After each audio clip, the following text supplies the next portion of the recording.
स्वागत है दोस्तों।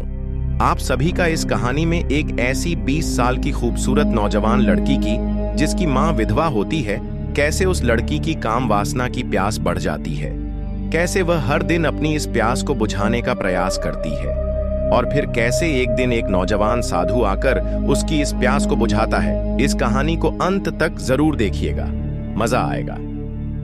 नंदिनी एक 22 वर्षीय सुंदर युवती थी जो अपनी विधवा मां गौरी के साथ एक छोटे से गांव में रहती थी। पिता के गुजर जाने के बाद मां बेटी का जीवन संघर्षों से भरा हुआ था। नंदिनी की मां मेहनत मजदूरी करके घर चलाती थी, जबकि नंदिनी घर के काम संभालती थी। नंदिनी अब जवान हो चुकी थी। उसकी रूप रंग अद्भुत थी, गहरी काली आंखें, लहराते बाल और कोमल त्वचा, लेकिन उसके भीतर एक अनजानी आग जल रही थी जिसे वह खुद भी समझ नहीं पा रही थी। एक दिन गांव में एक युवा साधु महेश्वर का आगमन हुआ। वह तेजस्वी, शांत और प्रभावशाली व्यक्तित्व का था। गांव के पुराने शिव मंदिर में वह ठहरा था और भिक्षा मांगकर जीवनयापन करता था। एक दिन जब नंदिनी की मां खेतों में थी, साधु भिक्षा मांगते हुए उसके द्वार पर आया। नंदिनी ने दरवाजा खोला और जैसे ही उसकी नजर महेश्वर पर पड़ी, उसका दिल तेजी से धड़कने लगा। महेश्वर की गहरी आंखें और सौम्य मुस्कान नंदिनी के मन में हलचल मचा गई। उसने कांपते हाथों से भिक्षा दी, लेकिन उसकी नजरें बार बार सांप पर टिक जाती। साधु ने बिना किसी मोह के भिक्षा ली और चला गया, लेकिन नंदिनी का मन वहीं अटक गया था। उस रात नंदिनी ने पहली बार किसी पुरुष के बारे में इतना सोचा। उसका दिल बेचैन था और उसका शरीर अजीब सी हलचल महसूस कर रहा था। उसके अंदर एक अलग ही प्रेम की ज्वाला भग लगी। अगले दिन नंदिनी ने बहाना बनाया कि वह बीमार है और खेतों पर नहीं जा सकती। मां चली गई और नंदिनी मंदिर पहुंच गई। वहां उसने ईश्वर को पूजा करते हुए देखा। वह बस दूर खड़ी उसे देखती रही। धीरे धीरे वह हर दिन मंदिर जाने लगी। कभी वह फूल चढ़ाने के बहाने जाती तो कभी जल चढ़ाने। साधु से उसकी मुलाकातें बढ़ने लगी। महेश्वर भी महसूस करने लगा कि यह लड़की उसे बार बार देखने आती है, लेकिन उसने ध्यान नहीं दिया।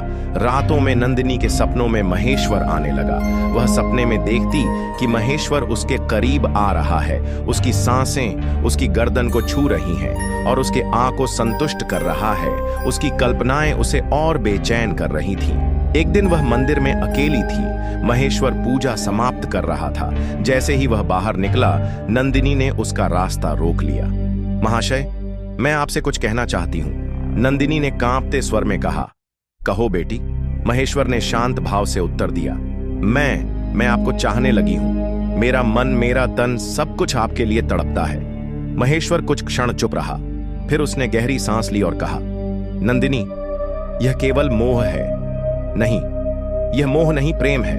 मैं आपकी बाहों में सुकून पाना चाहती हूं।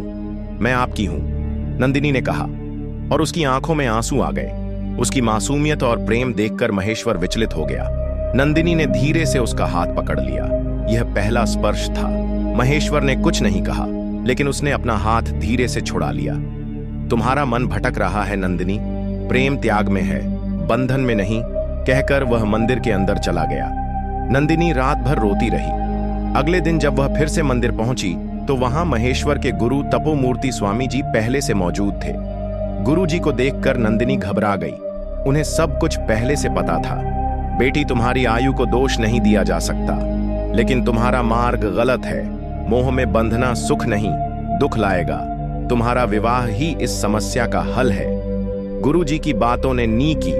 मां गौरी की आंखें खोल दी। कुछ ही दिनों में नंदिनी का विवाह एक अच्छे युवक से करवा दिया गया। महेश्वर और उसके गुरु ने गांव छोड़ दिया और अपनी साधना के लिए आगे बढ़ गए। नंदिनी अब अपने नए जीवन में खुश थी। यह कहानी हमें यह सिखाती है कि मोह और प्रेम में बहुत अंतर है। सच्चा प्रेम वही है जो आत्मा को शांति और उन्नति की ओर ले जाए। इच्छाओं को नियंत्रित रखना ही असली तपस्या है। सच्चा प्रेम आत्मा को मुक्त करता है, बंधन में नहीं डालता। अब समय हो गया है आपसे इजाजत लेने का। आशा करता हूं कि आपसे अगली वीडियो में जरूर मुलाकात